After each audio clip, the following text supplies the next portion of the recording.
Hoje em dia, as pessoas estão preocupadas porque a comunicação social em geral e os jornais em particular deixaram de dar lucro.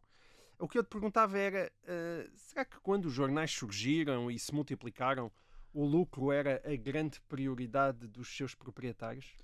Ah, em alguns casos era. Em alguns casos, os jornais, hoje parece uma coisa muito surpreendente, mas muitos jornais foram criados por causa dos lucros em perspectiva, isto é, como Ok. empresa, como negócios, quer no século XIX e no século XX. É verdade, como o nosso ouvinte sugere na sua pergunta, que muitos foram criados naquilo que nós podemos chamar a idade de ouro dos jornais, tal como os conhecemos ainda há 20 ou 30 anos, que foram essa ideal de ouro que terão sido os séculos XIX, o século XX. É verdade que muitos deles foram criados, aliás, uma grande parte, com objetivos políticos, isto é, para representar publicamente os pontos de vista de um governo, os pontos de vista de um partido político. Aliás, no século XIX, a principal organização dos partidos políticos eram os jornais. Era nas sedes dos jornais que os políticos se reuniam, eram os jornais que publicamente davam voz àquelas correntes políticas, mas houve também muitos jornais que não tinham necessariamente esse objetivo, isto dá de representar no espaço público um partido político, e que deram lucro e que foram organizados para dar lucro. Um caso deles foi, por exemplo, o Diário Notícias, em 1864. Era uma empresa comercial, foi criada nesse sentido. O Século, não logo em 1880, quando foi criado, porque aí era um jornal associado ao Partido Republicano, mas 10 anos depois era uma grande empresa comercial. O Diário Popular, em 1942, por exemplo. E depois houve outros jornais que não foram necessariamente criados para dar lucro, mas que deram mesmo lucros. Sei lá, o Independente, por exemplo, em 1988, é criado e tem uma grande prosperidade, não imediatamente nesse ano, mas a partir de 89, 90, salvo erro. Teve um Portanto, período de grande prosperidade. Depois deixou de isto ser também. são jornais, sim, foi breve, mas teve. São jornais que têm.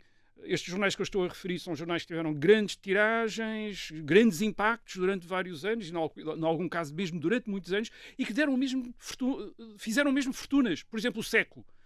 O Século, o seu proprietário e diretor, que era que a determinada altura se tornou o Silva Graça, o proprietário do Século, Silva Graça, em 1904 construiu um palacete para residência pessoal na Avenida Fontes Pereira de Melo. Ele era um indivíduo sem fortuna, atenção, quando começou no Século. Não tinha fortuna.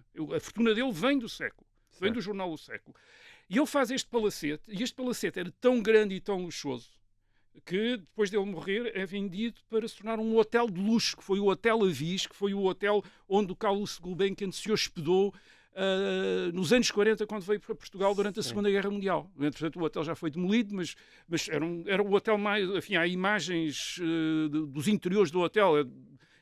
Os interiores do hotel eram os interiores da casa do Silva Graça, que tinha feito uma fortuna, tinha se tornado um dos uns homens mais ricos de Lisboa por causa do Século, do jornal o Século. Mas pensemos também na sede do Século em Lisboa. Fica na rua chamada precisamente a Rua do Século, e hoje é um ministério. Era tão grande que hoje é um Ministério do Ambiente. Ou nas sedes do Diário Notícias, na Avenida da Liberdade, em Lisboa, ou do Jornal Notícias no Porto, e temos a noção da prosperidade destes jornais no século XX. Só para explicar também a alguns ouvintes, os jornais em si também eram autossuficientes, ou seja, não era apenas aquilo que hoje em dia nós conhecemos como redação. Não era só jornalistas. Exato, nós vamos não falar disso mais à frente. Aquilo eram tipógrafos, empresas, era literalmente, aliás, empresas industriais, com tipografias, com frotas de automóveis, etc. Mas, por exemplo, a sede do Diário Notícias em Lisboa, ainda hoje pode ser vista na Avenida da Liberdade. Mas já não é do Diário Notícias. Enfim, tem lá ainda tem lá o porque a fachada título. está. Mas tem um prédio, é um prédio com 8 pisos, uma área de 8 mil metros quadrados, que foi construído de raiz para o Diário Notícias, um projeto da autoria do arquiteto Porfírio Pardal Monteiro. Tem murais do Almada Negreiros. É inaugurado na Avenida da Liberdade em 1940 pelo próprio Presidente da República, o Marechal Carmona. Quer dizer, que vai inaugurar a sede do Diário Notícias. Isto dá a ideia de que um jornal podia ser um grande negócio e uma instituição nacional muito importante. No Porto, o Jornal de Notícias, que foi fundado em 1888, instalou-se em 1970 numa enorme torre, uma torre de 14 andares. Também já foi. Também já foi, mas um edifício também construído de raiz, com um restaurante panorâmico no topo, enfim, era um dos grandes edifícios do Porto. Portanto, estes grandes jornais, como o Diário de Notícias, o Século, ou o Diário Popular em Lisboa, ou o Jornal de Notícias e o 1º de Janeiro no Porto, empregavam centenas de pessoas, entre jornalistas, tipógrafos, às vezes eram mais tipógrafos até do que, ou frequentemente, ou quase sempre eram mais tipógrafos do que jornalistas, tudo tinha de ser composto. Aliás, para quem não sabe, não é? Portanto, tinha que ser composto letra a letra. Sim, com chumbo, com aquele chumbo. Portanto, eram grandes empresas industriais, tinham grandes parques gráficos para a impressão do jornal, depois tinham frotas de carrinhas, estou-nos a falar, obviamente, da segunda metade do século XX, para a distribuição dos jornais. Portanto, eles, enfim, exato como tu disseste, eram empresas praticamente autossuficientes que se fazia lá tudo. Mas isto dá-nos uma ideia do que é que seria um jornal hoje.